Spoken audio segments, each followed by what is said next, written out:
Good morning. Welcome to 365 Days of Amazing Stories with Theo Mayer. Here we are on day 227. I'm continuing stories from 1001 Arabian Nights, specifically the story of the young man from Baghdad and Zubeida's maid. It's interesting how violent some of these stories are from 1001 Arabian Nights. And I think it really is a testament to storytellers' ability to bring to light our shadow side, our dark side, and to address it through a story rather than straight on. It's a technique that I definitely used as a teacher, a Waldorf teacher and storyteller, was to address misbehaviors through stories of others that behaved in ways that I didn't, that I knew some of my students shouldn't be behaving. So instead of addressing them directly and confronting the students with those,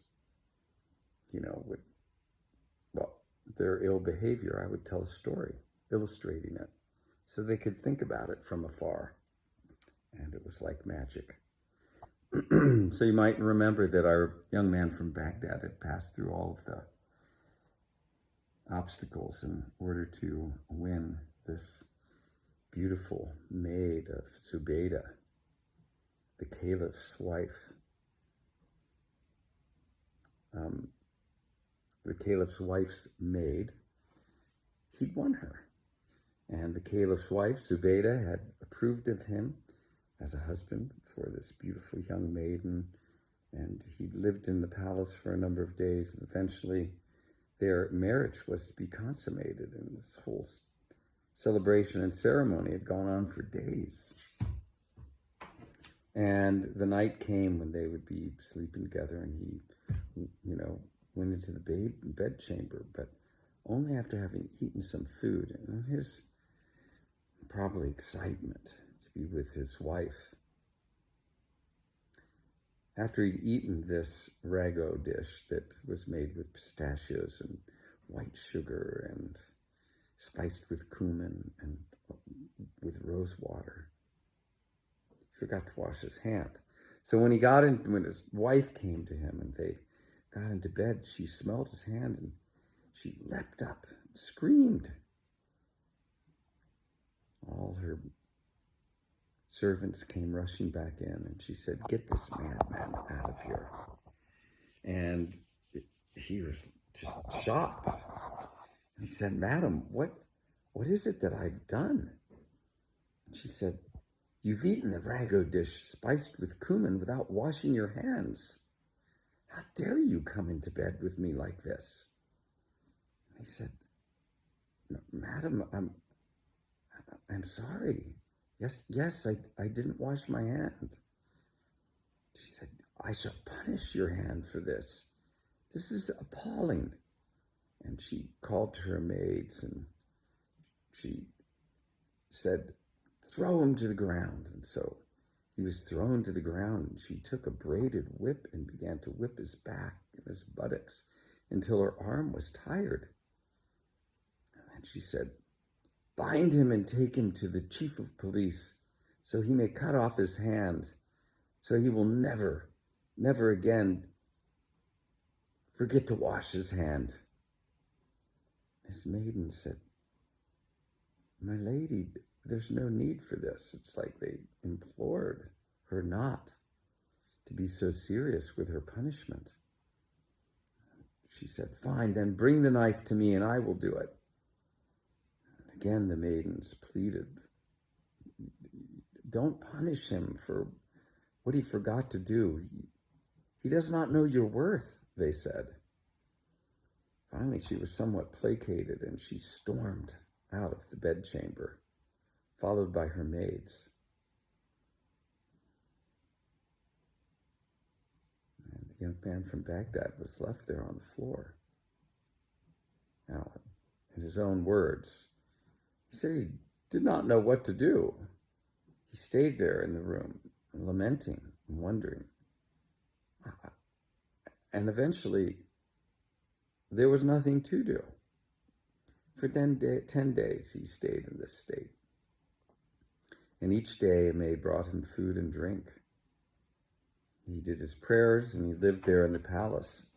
The 10th day, a maiden came to him and said, "Do not lose heart. Be patient with Our Lady, for tonight she will come to you." Well, he bathed himself, and she prepared herself, and she came into him. She cursed him again. She said, "I'm going to make you remember to wash your hands after you eat this dish for the rest of your life. Bind him," she said to her maids. They did. She brought out a sharp knife, and she cut off both my thumbs, and both my big toes, and I fell into a swoon. She then took powder, and she powdered the wounds so that the bleeding would stop. And when I came to, the maids gave me some wine. I looked at my lady and I said, "I swear to you, I will never eat that dish again without washing my hands 120 times. She said, "Bravo." And she made me swear to an oath just to that effect. This is why when you forced me to eat this rago dish, I had to do what I did. I could not eat it, for I had made an oath. Well, after this, she left again. And for 10 days, I was miserable from pain. I lived in agony. Again, each day, a maid would bring me food and drink. And after that 10 days was up, she came to me, and she slept with me, and we consummated our marriage. And after that, we lived quite happily in the palace for quite some time until I grew bored with that life, and she could see it. She said, "My husband, the Lady Zubeida has given me 50,000 dinars. Take 10,000 of them and find us a beautiful house to live in." And so I left the palace and I went out and I found a beautiful house. I bought it and I moved in with decorating it with all sorts of beautiful things. And I went back and got her, and we moved in together and lived like kings until she died. And still I live on. But this is my story, and this is why I did what I did. When the steward finished his story, he turned to the king, and the king said, "This story is no better than the adventures of the hunchback. I will still have all of you hung." And at this point, the Jewish physician stood up and said, "O king," and he bowed down and kissed the feet before him. "Let me tell you a story. Let it excite you more than the story of the adventure of the hunchback or the two stories that you've just heard. If you do, release us." The king said, "Fine. Tell on then." And so the Jewish physician began.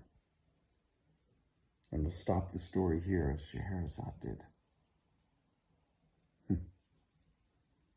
What a temper.